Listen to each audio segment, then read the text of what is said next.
In the next part of this sardine cans tutorial, we're going to model the rest of the body.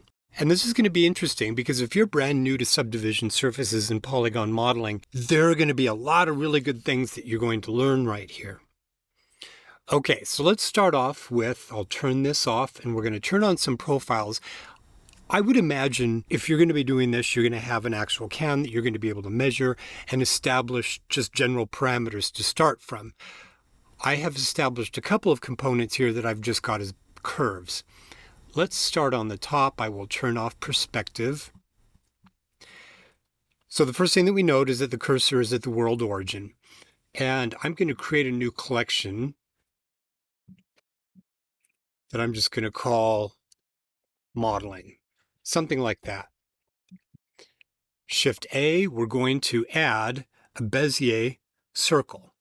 And it may be enormous for you, that's okay. I've previously set it to 1 inch.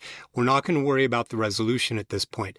I'm going to assume that we're starting this from scratch and that we're tracing something like a template. I'm not going to try and use this as a geometric starting point. It's simply there to guide us. G key, and we're going to roughly move this over, but it's going to be difficult to try and eyeball where the center of the radius is. So what I'm going to do instead is I will move the circle so it basically is overlapping the corner of the profile. Come up here to the 3D cursor, and I'm just going to move until we get right about to the center. Press the period key, and we're going to move the pivot point, which is going to be the center of transformation, to the 3D cursor's location. Then we can come over to scale and we can see that you can get a little bit better precision by simply pressing the S key, moving the cursor out farther from where the center is. S key, and we'll scale that down until you can see that the two match generally. It doesn't need to be exact. So there's our starting point. Let me come over and I'm going to turn this off. That has done its job. Now we need to determine the resolution of this. So we come down to the data object properties for the curve. I'll set it to 2D and let's change the resolution down to 6 and we can clearly see the tessellation. So this is where you just determine how much resolution you need as a starting point for your geometry. And maybe we'll take this up to a value of 8. Really where it matters most is this area, because this area is going to come in and transition into a straight area. And the cruder this is, the more issues you're going to have in terms of continuity coming from a straight area into a curving area. So I think a value of 8 is a good value. Bring up the context menu by right-clicking, and we're going to convert this over into a mesh. Press the Tab key. It's an unfilled piece of geometry. It's just polylines. So press the A key and then the F key to fill that with the polygon. Switch over into face mode. Bring up the context menu, and then we're going to invoke poke faces. Back out just a little bit, and we're going to be paying a lot of attention to how we select things. And Blender's a little bit confusing in the fact that we have our various tools that can be used to operate on elements, but you can also select elements with them. We also have this separate selection tool at the top. You can see right now it says active tool. An active tool means you click, hold, and operate on an item. But what I'd like to do is change this into a marquee style selection. So I'm going to press the W key, and you can see I can cycle until I get to the selection box. And then I can marquee around these top elements. I'll press the X key to delete those, marquee across this half, X key, and then we will delete those. What I need to do now is a mirror operation because we have symmetry left to right and top to bottom. But in order for this to work correctly, we need to get the object's pivot point to the center of our universe. But we'll go ahead for right now and we're going to add in the symmetry. So we'll just come to mirror so we can enable that. Okay, press the Tab key to leave edit mode. And now we just press Shift and S, and we're going to take the cursor and we're going to return it to the world origin. Then we come up to Object, Set Origin, and we do Origin to Cursor. And there we go. Let's apply this. We need to be in object mode in order to do that so we can gain access to those quadrants. Click Apply, Tab key. We want to switch over into Edge mode. Select here, and here, hold the Shift key, bring up the context menu, we'll bridge edge loops, and then here, hold the Shift key, click these, press Shift R to repeat the last command, and then we will simply repeat these segments. Double-click around this internal region, and then press the F key to fill that with the polygon. Okay, so let's come in and change to a wireframe view so we can see through. We're going to model this. Let's take a look at this in the original geometry. So we'll come back to Final. We'll take a look at what it is that we have going. We have an inset area here that's inset down. And then we've got this raised area where the tab attaches to, and we've got kind of an arm that comes across here that the tab rests against. Let's turn off our final geometry, and let's actually look at this in the front. I want to get the geometry that we're now working on kind of raised up to the top, just about like that. Okay. Now I'm going to press the period key, and I'm going to return that pivot point back to the bounding box, just so it's always sort of traveling with whatever I happen to be selecting at the time. Press the Tab key, and we'll look at this in the top view. Now, press Option Z. Because I tend to enter this X-ray mode so often, it's just easier than coming up here and clicking this. So it's the endpoints of this curved template part that we're going to be focusing on. Face mode, A key to select everything. We could come over to the inset function, inset faces, but pressing the I key works pretty well. So I'm going to move in until we get that boundary right to the edge of that backwards C shape. Now let's come in, add a few more loops. So we'll come down to the loop cut. We're going to add symmetry cut points. That's important. Since we're working on this symmetrical object top to bottom, we'll be using a lot of symmetry. And I'm going to add a few more cuts like that. Come back to the Move tool. I'm going to select these. I'm holding the Shift key now. We're selecting these edges so we can sort of clear up this region and make this a little bit easier to work with. Bring up the context menu and do Dissolve Edges. So it's still a filled region, but what we can do now is begin figuring out how to add curved geometry in here. I will select these two edges, S key, and then Y, to scale these until those match the endpoints. It's logical to use these. It's also good to move these here because these points will help to constrain the curvature. Next thing, let's come into face mode. Press the K key, which is the knife tool, and I'm going to start here, and I will come to here, and then to here. Hit return, K key again. We'll come from here to here to here.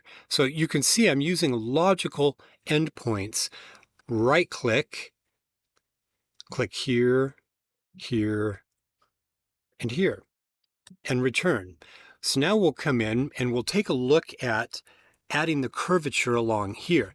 Now we really only need to worry about one side. Let's invoke the K key again. Click, click, click, click, and click, and hit return. I'm not going to worry about doing anything up here. If you watched my video on NURBS curves, subdivision works the same way. It's the center of the edge that you want to get more closely matched up to a curve, not the vertex point. So we'll switch over into vertex mode here. In fact, let's switch over into tweak mode. This will make this operation easier.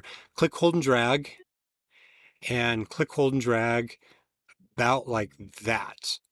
Okay, there we go. There are multiple ways to do what we're about to do.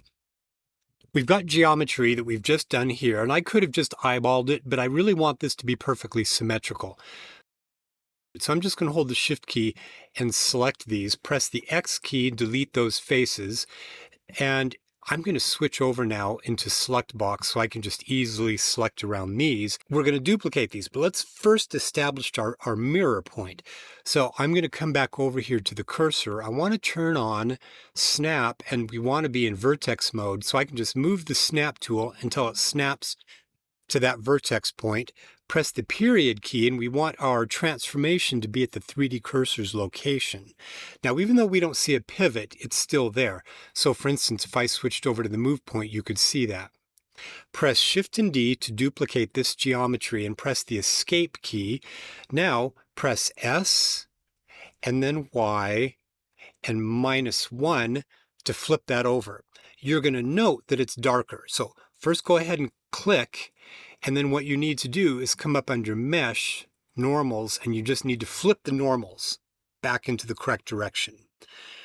Select everything, switch over into vertex mode. The boundary here is unwelded, so these points are free floating from each other. Bring up the context menu, come down to Merge, and then by distance, and it says it has removed 8 vertices, so it's welded those together.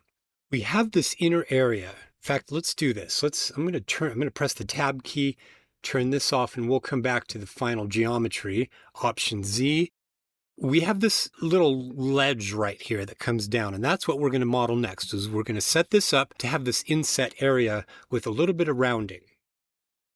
Tab key, we'll come back into the top view, and we're going to come into Edge. I'm going to double click this loop, hold the Shift key, double click this loop. We're going to come over to the bevel tool. This is such a useful tool. We want to make sure the segments is 2 and the shape is 1. That will put a boundary edge on either side of the existing edges. Grab this little handle here and you can just move left to right. The exact distance isn't super critical. Something about like that I think is going to be good. We want to focus in on this inner region that's set down a little bit. So we're going to switch back over into wireframe, and we need to switch over into face mode. And let's come over and switch over our modes into select lasso. That's going to be helpful. I'm going to press Option Z again so that we are in X-ray mode. That's going to give us access to these little dots in the middle. That's important because it tells us kind of where we need to select. So if I marquee, you see I just need to select around the center. Hold the Shift key and we'll add these. Continuing to hold the Shift key. And we'll do that. There we go. And we'll get those in. Perfect. Okay, so I'm going to rotate around. Let's move, get that view in. Now you can switch back and forth into perspective. Sometimes perspective is useful to have. We'll come over to the Move tool and we'll just move that down a little bit. Something about like that. So since we've gotten that done, we need to produce a boundary, a perimeter around here in order for the subdivision to not nebulously blend into this area. So press the I key. We're going to pull that in just a little bit, something about like that. There we go. Now I'm going to switch over into edge mode and we're going to do select, and we're going to do select loops, select boundary loop, and then under edge, we're going to do an edge crease, just mouse left to right, click at some point, and then you can just make sure the factor is set to 1.0, and that will prevent subdivision from this area moving into this flat planar region. Let's come in now and take a look at this with a subdivision surface modifier applied. I'll take this to a value of 2. Let's turn on Shades Auto Smooth, and then we're going to come and turn this into a smooth view. Let's come over to View. I see that the pivot is right there, so we're going to do this to 3D pivot so that we can rotate around that, which is nice. When we look at this, do you see it's a little bit odd compared to the incoming and outgoing topology? I think we can refine this a little bit. This is going to be some good editing. Let's come into the top view, remove perspective, turn off subdivision, and let's go into a wireframe. In fact, after I go into edit, let's go back into shaded. This is going to be easier to see with smooth shading. In fact, I'm going to take the 3D cursor and I'm going to put it right about there, just because if we manipulate the view, rotate, it'll rotate around that. So we've got these smaller polygons and we've got these longer polygons. And the way the subdivision is happening is just a little bit odd right here. So K key, take this and go to this point. That's sort of a logical point that I see. Right click, come here and return. So our end goal is to get a flowing loop of polygons coming along here. So that's what my eye is looking at. So what we need to do is begin removing existing loops. bring the context menu up, and we're going to dissolve those. And then we're just going to continue dissolving all of these in this area that we want Shift-R to reconfigure. K key brings back up the knife tool, and I can just reconfigure these, and look at that. We have a flowing loop of polygons. I can clearly now remove this. So we'll do a dissolve edge, and we can remove this, Shift-R. And in fact, we can remove this, Shift-R. And we've greatly simplified it. I'm going to take these couple of edges, and I think I can improve this even more by coming down to the slide function, and we'll bring these a little bit closer. I'd like this to be a slight flat area, so I'm going to press the K key, click here, hold the Shift key, click, continuing to hold Shift, click there, and then click here and return. So now let's see what happens when we turn subdivision back on. Tab, look at that. We've got a much better flow of polygons coming in. Let's go ahead and mirror the work. Let's come over to select box. We'll just mirror around this side, X, delete the faces. Then we'll come back over to a mirror modifier along the Y-axis. We want it to happen first. And let's press Tab to leave edit mode, and we'll just go ahead and apply this. Okay, so there we go, and you can see how nice that topology is coming around. Let's take a look at something. Let's come back in and turn on just the tab, so we can see sort of the tab in context. Now, the original piece of, the original sardine can that I had, it had this little ridge that came under here to support the tab itself. And so that's what we're going to model now. I'll leave the tab right there. Tab going into edit mode. We're going to repurpose this edged loop. G key and then X, and I'll move that right there. In fact, let's do this. I'm going to press, let's turn off the 3D cursor so that we're not worrying about the view pivoting around that for right now. Option Z, and I'm going to hold the Shift key, and I'm going to marquee across this loop, and we're going to move. Now I've got snapping on, so that's why we want to turn that off. In fact, I'm going to press the period key, and I'm going to do bounding box center, and then we'll move that so it looks kind of about like there. Okay, so the tab would rest upon there. Let's come back over and add a couple of loops in the middle. I'm going to hold the Shift key and double click that loop, S, and then X. We're going to take that and move those loops out just a little bit. Let's rotate the view to take a look at that. Let's come in and turn off X-ray because there's a lot visually going on. What I want to do is raise this up so that this center line matches this upper raised area around the perimeter. In fact, let's turn off subdivision. I'm going to select that edge, come around to the other side, hold the Control key, and click this edge. Now we're going to come over to the cursor. Let's turn on snapping, and I want the cursor to be at the top area. Press the period key, and we're going to tell the pivot point, which is where transform happens, to go to the pivot point. Now, we don't see that until we come over to the move tool or the scale tool in this case. Now I can just scale that, and then we'll set that to 0 to get that to the top. I want to come over and move this edge because we can get the topology a little bit tighter around there. So I'm going to take that edge and this edge, press the period key, and we're going to return the pivot point to the bounding box center of the selected items. So now I know that I don't even need to change my view. I can press the S and the Y key, and I can scale that along the Y axis. In fact, I'm going to click the cursor there and do 3D cursor so I can pivot around that point. Now let's turn subdivision back on, press the tab key, and we can see that raised bar across the bottom. I'm going to have us jump back in. We're going to do one thing. Let's look at this.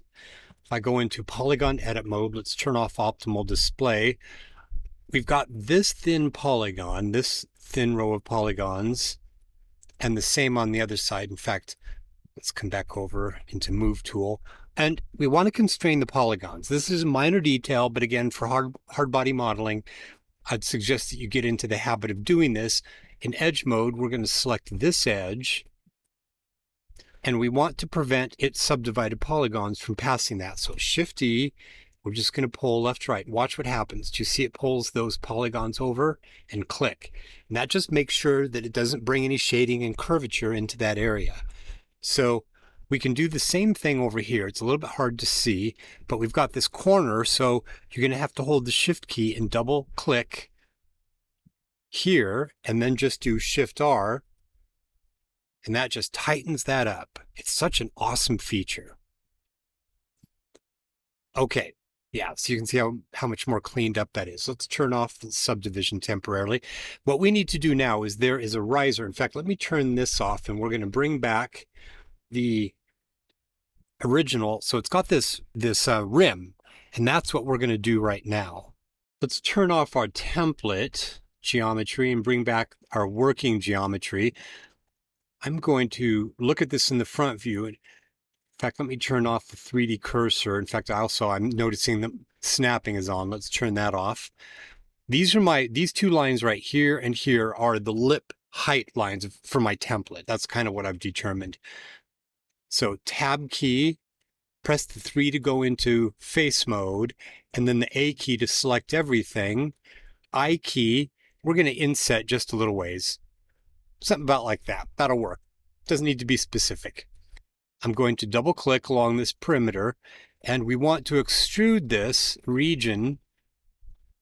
Since we're in select box, it's going to expect us to select this widget, but the widget's way off screen. And that's kind of annoying because we lose precision by having to zoom the view out.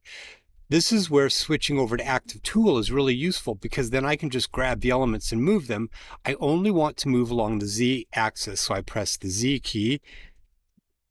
Okay, so you can see I can just kind of move that up, come into the front. In fact, I want to move that a little bit higher. So we're on edge mode right now. So this is where it's really useful to just tap the G key and move that Z along the Z axis until it matches.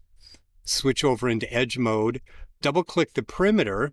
So we're still in the extrude tool. We don't want to extrude. So I'm going to come back to the move tool, G key, and then Z to move that down to match. Okay. F key fills that, and then the I key insets us just a little ways, about like that. That works. X key removes that face since we don't need that anymore. I'm going to select this inner perimeter that we've just created, and we're going to press the E key, and we're going to extrude another one down, but only along the Z axis. So we'll tap Z. In fact, now I'm going to come into the front, and I'm going to tap the G key to continue moving that Z right down to about there. Now I'm stopping shy of the red line, and I want it to sit on the red line. We can come over to Item, and with this selected set of elements, it's going to determine a bounding box center. And when you're in global mode, we can take that and position it to 0 along Z so it's numerically precise. Option Z takes me into X-ray mode, and I've got this angled line in my template lines, which indicates the taper of the body. We're going to come down to shrink fatten, and since we're an active tool, I can grab any of these selected elements, click, hold, and drag, and just move the mouse up and down until I get the movement and angle to match that template. So each edge was moved inward along its own normal direction, and that's what's useful about it. Okay, so let's come back into the front. The container had sort of a ledge right here, so we're going to, with the loop cut tool, click, hold, and drag, and I'm going to move that there. Do another one, click, hold, and drag, and then get it about where the other one is. So now I'm going to come back into Move tool. I always tend to default back to the Move tool. It's a good tool to do a lot of things in. In face mode, double click on an edge and it'll do a loop select on those faces since we're in face mode. Here again, we're going to come back to this awesome shrink fatten function. Click, hold, and drag, move the mouse up and down until we get to about like that. Let's come back up to the top. We'll use that shrink fatten function again because it's such an awesome function. I'm going to add a loop cut there, And here, and actually I can just switch directly over to the shrink fatten function. In fact, I'm going to select just that edge temporarily, and that's going to allow me to pivot around that. And I'm going to double click here, and then I can just move this out along its own normal, just to give it a slight bit of rounding. Here, this one I want to use slide for. That's better. Because I want the top to be a little bit tapered. That's kind of the way the original was. Okay, there we go. So that's done. Now for the base, I want the can and the lid to be sort of separate pieces of geometry. So in face mode, select this, and we're going to do a select more or less more. Now I have this mapped. You can change the mapping because I'm on a laptop. So some of these where it says numpad don't work for me. So I have mapped this to Command plus on the Mac. You can see how it has expanded that. And I'm going to bring up the context menu, and I'm going to separate this by selection into its own object. So I'm going to press the tab key to leave edit mode, and then I'm just going to select this, press the tab key. Now I'm going to come back to the loop cut function, click, hold, and drag, and I'm going to add a loop about right there to constrain that. What I'm going to do now is press the tab key because we're going to operate just on this body component. For the top that we've been working on, in fact, I'll just call this top for clarity, and we'll call this body. I'm going to turn off the lid. In fact, let's just turn off. So I'm going to move the tab down to modeling because that's going to become part of the final model. We'll turn that off so that we're focusing just on the bottom, because we're going to do an operation now where we're going to work on just one half of it. So in fact, let's do this. Let's come into the top view, go into X-ray mode. We're going to go back to select box. Tab key goes into edit mode, and it remembers the last tool you were in. Come back and select half of it. And then press the X key. Oh, we're in edge mode. I don't want to be in edge mode. Okay, there we go. X key, and we're going to delete those faces. Come back into the front. And the reason I separated it specifically is because we've got geometry that we need to get rid of. Now we're going to switch over into select circle, hold the shift key and click hold and just select across those. And then under select, we're going to come down to select loops, edge loop, bring up the context menu, and we're going to dissolve those. Okay, so now let's come over here into loop cut. We're going to put one loop in the middle, but click that. We want to change this to a value of 17, and that's going to give us a bunch of geometry to work with, because on the real can there were these ridges, and it kind of looked to me like those ridges were there to help you hold the can, as best I can tell. So come over back to the move tool, press S and then X, and we're going to scale these in until they get, I don't know, about like that. Okay, come into the front. Now what we want to do is I'm going to press Option Z.